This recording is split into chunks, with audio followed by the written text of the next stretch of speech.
Now that we've got our corner blocks made, we're going to attach those to the aprons and the legs to make our table super solid. So stay tuned. Let me show you how that's done. Today we're back at our table project, and what I'm going to do now, after I've got all my legs attached with the aprons, kreg screwed and pocket screwed those together, I want to put a corner bracket running between both of the aprons on each side of the leg at a 45 on there. So the easiest way I found to do that is to get my tape measure out and come across here, connect to one apron, connect to the other apron, push them together until it looks like it's about a 45-degree angle across there. And that tells me that my angle piece needs to be about 5 inches. So I'm going to run over here to my table saw, and I've got this already set up to where I have set my piece on there, and I've marked my angle at my 45s on both sides, and I test fit it a couple times, just take it back to make sure it's going to fit. So what I've got here is I've got my stop in order to where my pieces are all going to be exactly the same. Made one cut. And you can see I've got my 45 on the one side here. This side I'm going to simply turn it over, pull it up next to my stop, hold it up in there nice and tight and cut that off. Always holding my blade down till it comes to a complete stop. I don't want that blade moving when my fingers are anywhere near it. Take this over here, and I can give a test fit on it.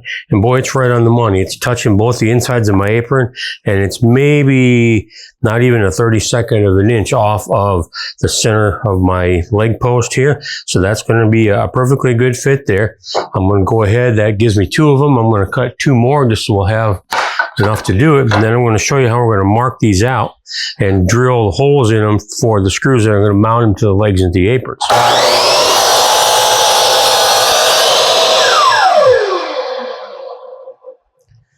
Again, take that time, be patient, and let that blade come to a stop before you pick that head up off there. Being, especially with your hands that close to the blade.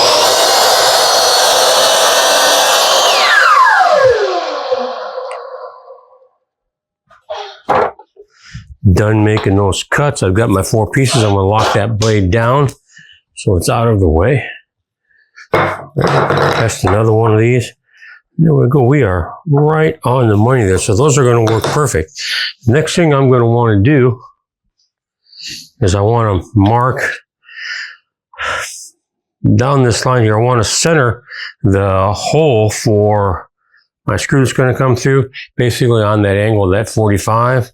So I'm going to measure that in there. I'm going to come out here with my finger, and I'm simply going to draw a line off of it on each side to get to where my hole needs to be, just like that. And obviously I'll mark all of these, and then I'm going to mark the center as well, because I want to run screws down into both aprons and into the center of that leg. So I've got 6.5 there, so that gives me 3.25 across there. We'll set this on there and draw a quick line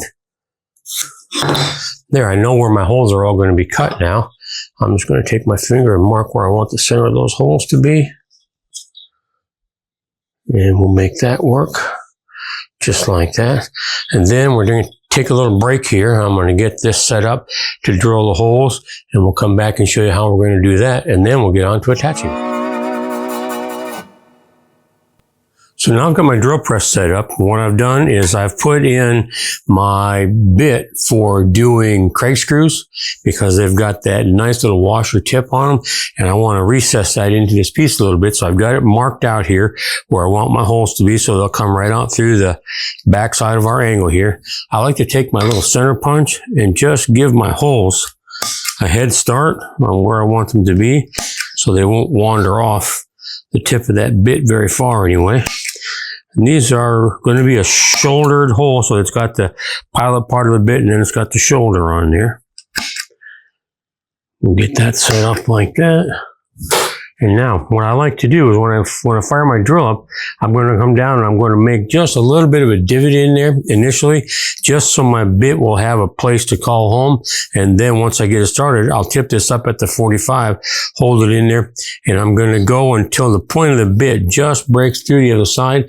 That's going to give me my depth for my screw. So my hole that I'm going to make there with that square shoulder on the bottom of it is going to be just deep enough to where the head of that screw is not going to stick out beyond the face of this. So let's go ahead and do our center ones first.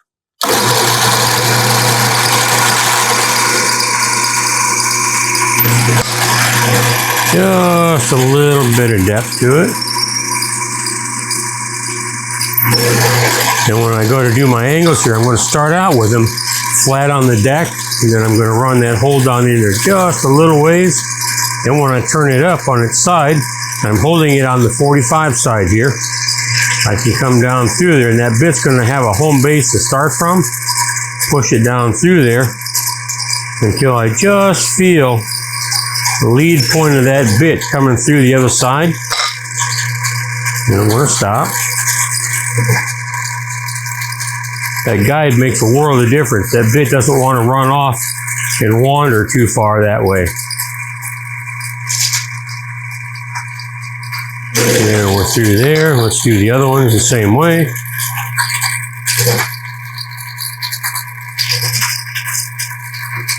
Now, obviously, if a hand drill is your choice, you would do it exactly the same way.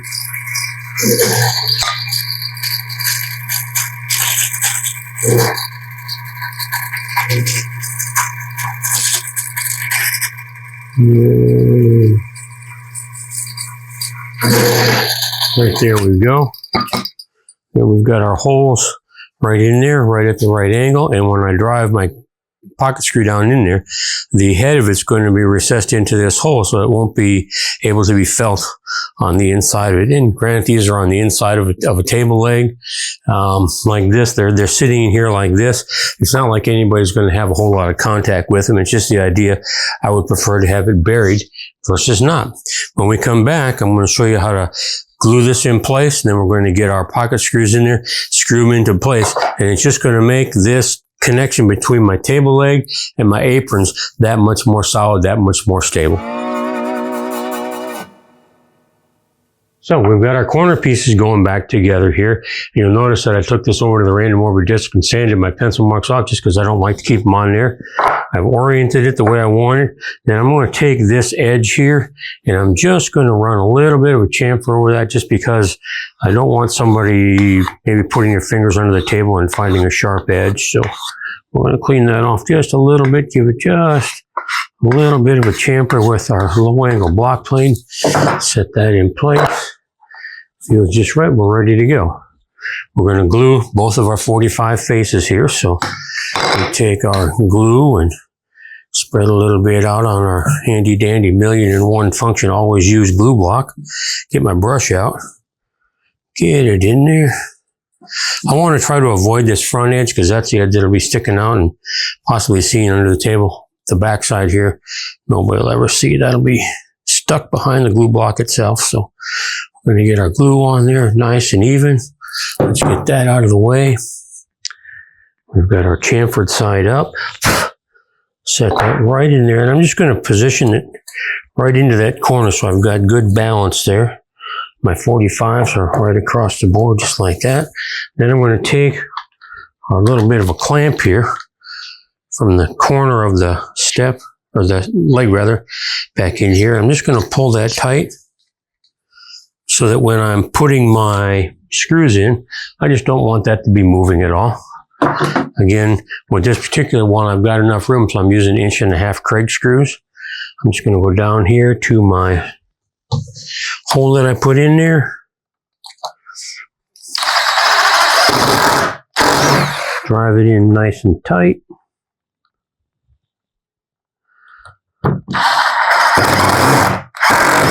I always do the wing sides first before I do the center. Get those in there. That's good. I can get rid of my clamp now so I can see what I'm doing a whole bunch easier. Drive that in place. These are self-tapping screws, so I don't have to pre-drill the holes to get them to go in there and seat real well. And like I've said before, they've got a square washer style base on the head of the screw, so it pulls in nice and tight. And these are 1.5" coarse I always use the coarse threaded ones. I just like the way they perform better. And right there, we've got our corner right into our leg. It's pulled our two aprons together. It's tied our leg into it. Makes it a lot more solid.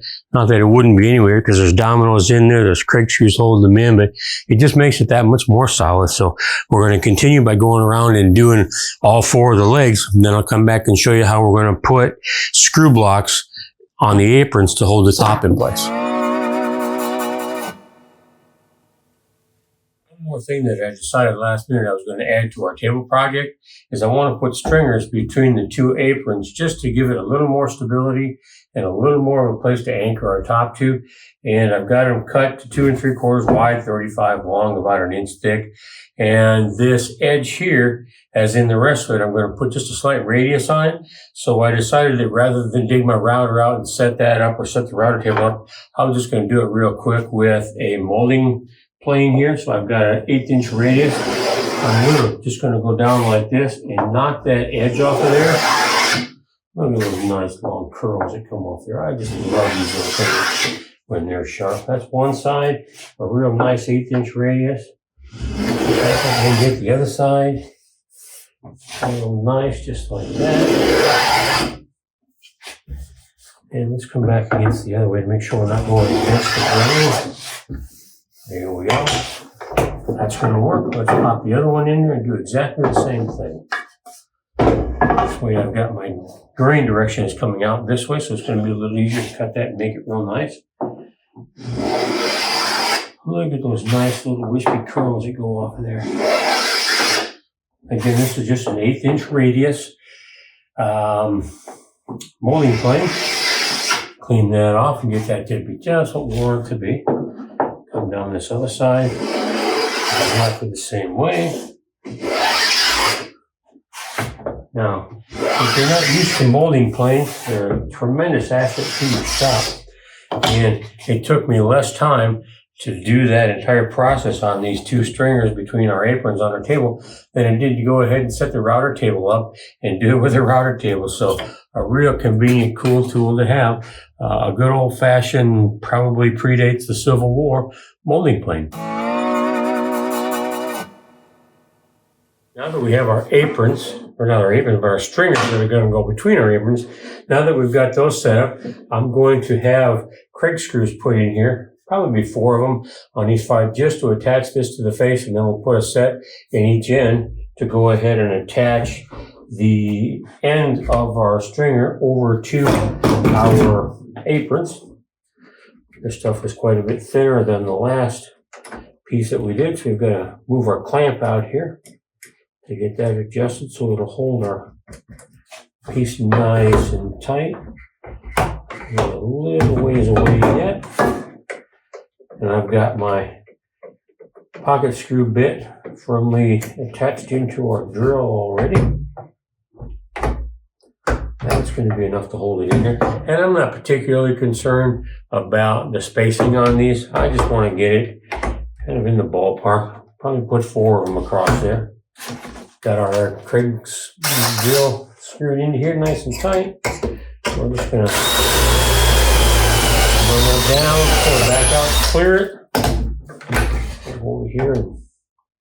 And I'm just guessing at how far these are going to be apart. It doesn't really matter a whole heck of a lot. Not like they're ever going to be seen by anybody, probably other than me and the person who helps me install this. Something that I have found that helps a whole lot when you're doing your kreg screws, particularly with good hardwoods, is take your bit about 2/3 of the way down in, maybe halfway, and then pull it back out and let the shavings clear the flutes in the bit so it won't bind up on you. Just makes it easier to do. Easier on everybody. I'm going to set it up on its end here. We're on a couple of them in each end to attach to the apron. The others on the face here will attach to the top itself. We'll put them all on one side, and we'll have that side facing the center of the table. Mostly so that when somebody does happen to drop a piece of silverware on the floor, whatever, and they reach down to get it from the ends, they won't see all those kreg screw holes there. It doesn't matter which side they're all going to be about the same. So let's put another set here. Drive it in till your motor on your drill kind of seems to bog down a little bit. That just means it's getting tight with the shavings and the flutes. Pull it up, clear it, and finish the hole.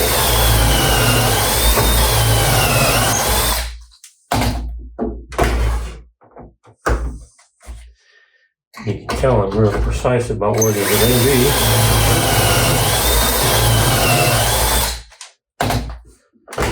As long as they're reasonably spaced along there, they'll be fine.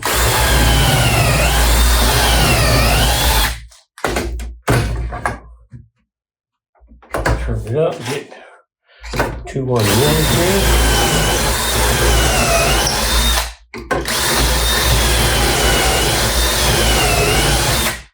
And ultimately, I do have an attachment that'll go on to my fixture here that would suck up all the sawdust and the filings and all, but I just never get around to attaching it and plugging it into a shop vac or anything like that.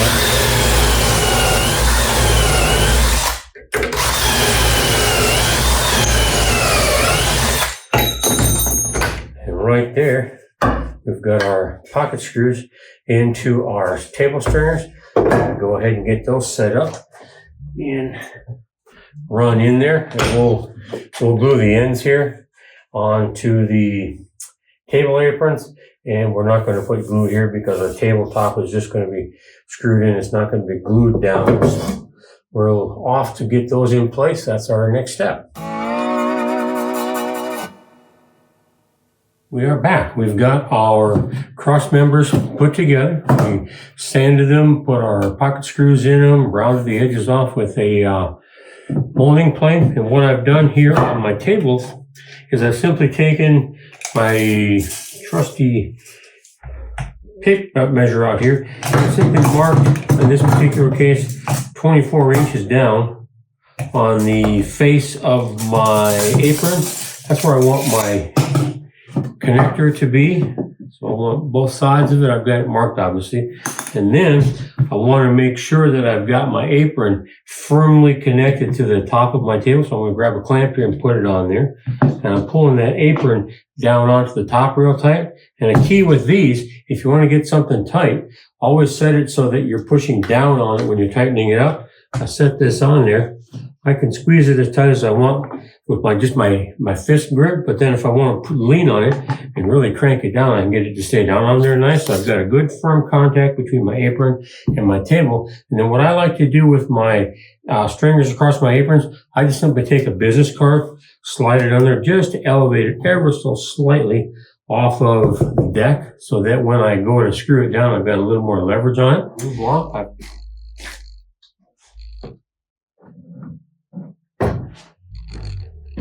My glue bottle. I'm going to do something a little different this time. Just to show you a different way to get your glue onto the ends of your piece. What I'd like to do when I've got my glue bottle here, open it up, and I put my finger right down here on the end, and I can run my finger as a guide right along the edge of my board, and I can get a nice little shot of glue right down the center of my piece. Just like that. And it doesn't take a whole lot for these. I will do the same thing on that other end. Get just a little line of glue down there. Nice and straight down the middle. Use my finger as the guide. Set that aside. Go back in here with my piece. Put it down on there. Obviously, I'm going to get some glue on the face of my cross member, but that's okay. We'll wipe that off before it gets a chance to dry. Now I can pull that up tight. Applying the pressure, so in addition to the pressure from the screw, I'm going to have the bonding of the glue itself. So now I've got that in place. I'm going to run these screws in there. I'll do this on both ends, obviously, both pieces, all the way around.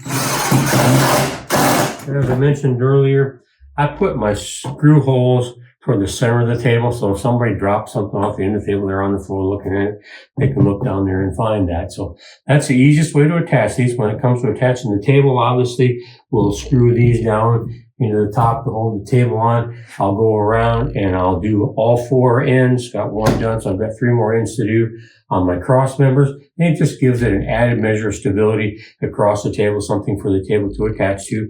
And the good thing about the kreg screws and the pocket screws is there's enough margin in there. If there needs to be a little movement, it can move a little bit with seasonal changes in temperature and humidity. So once I get those done, then we're going to go on to doing screw blocks. So I'll give you a lesson in how to put screw blocks in, more so how to make them and install them. And that's what's going to be the means that we're going to use to attach our table to the base. Here's another helpful little hint for you. You've got 1 stringer between your aprons set in place. The other one's obviously going to be real tight because you pulled it up. So sometimes what you got to do is if you get one end lined up, you can't come straight down in like this. Sometimes what you got to do is you just got to slide them in the side like this. There we go. And there we are. There's where we want it to be. So it's just an easier way to get it in. Yeah, you might get some glue rubbed off onto the face of your apron, but that's what sandpaper's for. We'll wipe it off with sandpaper. We'll wipe it off with damp cloth if we need to. I'm going to pull that up nice and tight again. I want the tension to come from the clamp. I don't want it to have to come from the screws themselves. Screws are designed to hold it in place. They're not designed to pull it into place. Let's grab a couple straight screws that were out of our reach. Let's grab the driver. Run this in, and again, we've got our screws on the inside. And I always start with the one that is nearest the tabletop itself. So if there's any deviation from perfectly straight up and down with the end cut on our apron stringer here, it'll pull it in from the top down. Just an easy way to make it a little more accurate.